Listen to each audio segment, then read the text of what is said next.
When you think about the most successful barristers in chambers that you clerk, Yeah. what qualities do they have that make them easy to clerk and so successful?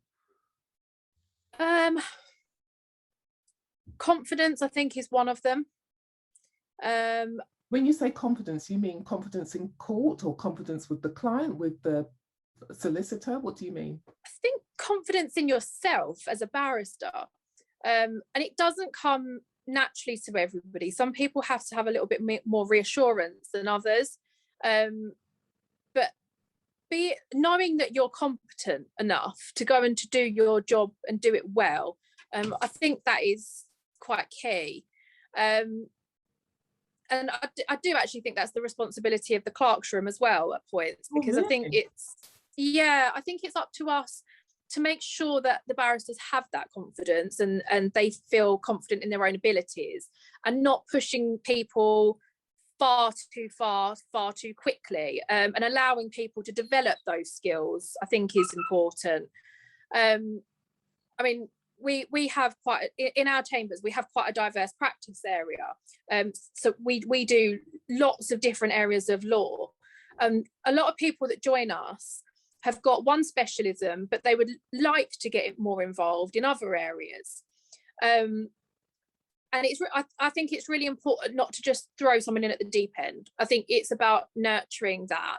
And then, I mean, again, it goes back to the client. You don't want to just throw someone in there, because at the end of the day, there's a client at the other end of that. But yeah, nurturing barristers, I think, is a key element of what we do, and making sure that they're comfortable in the work that they're undertaking, but at the same time, not holding them back as well. It's a balance. Can you give a specific example, without mentioning any names, of what you did with a barrister who was chronically underconfident? Can you think of an example of what you did to make them have some confidence and self-belief? Yeah, absolutely. So I had one particular barrister who joined us who had not very much of a practice at all. And he had specialisms in one particular area, which was immigration, and he was very, very good at that. But he really wanted to be more involved in crime. And as you know, crime is a lot more fast-paced, and it can be quite daunting to walk into a criminal court.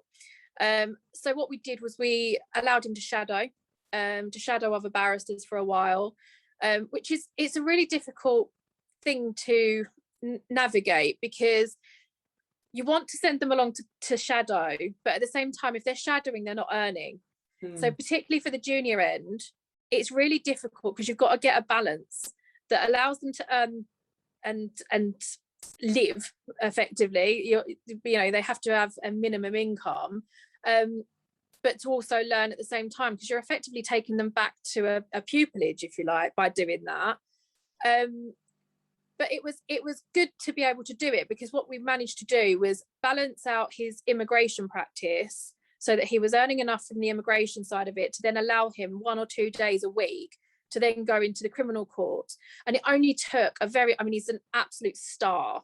And it only took him a few months to get real confident. And after a few months, he then ended up dropping his immigration practice, which he didn't enjoy very much. Right. And he became full-time criminal practitioner, and he's now in the Crown Court he's currently part heard in the Crown Court, dealing with some really serious work as a junior member of the bar. So it does work.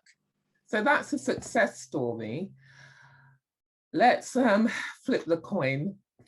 Have you had any barristers in your chambers that you've clerked who have completely cocked up? And we have all made mistakes as barristers. Anyone who says that they haven't is lying. But has there been anyone who has really messed up badly? Again, no names, and be quite vague in what they did. And how did you repair the damage? It's not very often that's happened. I'll be completely honest. I'm very lucky. I've got a really good set of barristers that I work with. I can only think off the top of my head, I can only think really of one scenario where someone went along to deal with, it was a junior barrister, went along to deal with a CPS session. And there was a situation at court where the CPS were not happy with the way that a particular case was handled. Sadly, he's not a member of our chambers anymore. But what we had to do was take it right back to the beginning, because it was very obvious and apparently come from another set of chambers. And probably my fault, I'd assumed, because he told me that he felt competent enough to do this kind of work, I'd kind of wrongly assumed that he would just know what he was doing when he got to call. And it turned out, obviously, he upset our instructing solicitors from the CPS, and almost lost us the connections there in their confidence to instruct chambers. But what we did, luckily, the people at the CPS were fantastic. I explained the situation to them, and we told them that we were going to offer them some in-house training to try and build up the areas where he fell short. Yeah. And that's what we did. We do advocacy training anyway with our pupils and with our junior members. So we just added him to that in a very discreet way. I don't think he even knew that there was a problem. Oh, really? Oh, so you didn't tell him? You didn't tell him there was a problem? No, he knew what he'd done, obviously, on the day. He didn't realise the severity and the damage that he potentially had caused, because I didn't want to knock his confidence to the point where he was quite nervous about things anyway, because he was diversifying into a new area of practice. And I didn't want to completely destroy his confidence. So we took it upon ourselves to involve him in the training side of things in a way to kind of get what we needed to get from him without him knowing that it was a huge deal. So what do you love about your job? Oh, what do I love about it? I love the buzz that I get. When you that phone call, when you pick the phone up and there's a murder brief, and you get to choose who's going to do it, it's a real buzz. How do you choose? How do you choose? Yeah. So we have to follow the fair distribution of work procedure, which is Bar Council regulations now. We've always done that anyway. I tend to speak to the solicitors. So one thing that I do that I think maybe is lacking and probably more should do is I try to go to court with my barristers to see them in practice. Oh my God, that because must be nerve-wracking. For them or for me? For them. No, they really enjoy it. They really love having someone there, because I think it's so unusual to have your clerk there at court. And I think it makes them feel a bit special, to be honest. And it's really nice to watch them on their feet, because something that I found really interesting is that quite often what you expect someone to be like in court as a barrister isn't always the way that they are. And I've had occasions where I've gone to court expecting to see someone be quite an aggressive barrister and, going really hard. And actually they're the complete opposite. And it's been a complete surprise, because they've been very softly spoken and very, calm.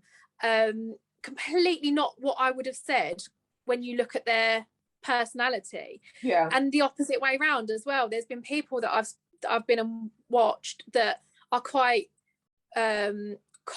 quite calm and quite collected, and then they go into the courtroom and they're really confident and they can be really quite assertive.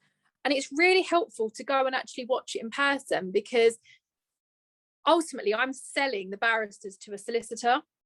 And I think it's really difficult to say, if a solicitor asks me for a specific quality that they're looking for in a barrister, I can only base it on personality unless I go to court and actually see them in action. And it's been really helpful to be able to say to the solicitors, actually, I went and witnessed him do this bail application a couple of weeks back, and he managed to do this because he was in this, it's just knowing your barristers. You should know them inside out anyway as a clerk. And I think knowing them in the court setting is really important. So it's one of the things that I try to do. Well, I derailed you because you were explaining, first of all, what you love about your job, and then I interrupted you by asking you about the fair distribution policy. So let's go back to what it is you love about the job. And you said that you love the bars, and when you get that murder brief, what else? Yeah, it's different every day. Every single day I can wake up and be doing something completely different from the day before. And that's particularly true now because we've diversified into different practice areas. So it's not just crime. I'm also really interested in the other niche areas that we practice in. We do extradition, and I find extradition fascinating. And learning about extradition law was really interesting for me. So just, yeah, every day ends up being a bit different. And every time I pick the phone up, you never know. It could be a family case, it could be a civil matter, it could be an arbitration brief. And it's so varied. And I find that interesting, and it keeps me on my toes.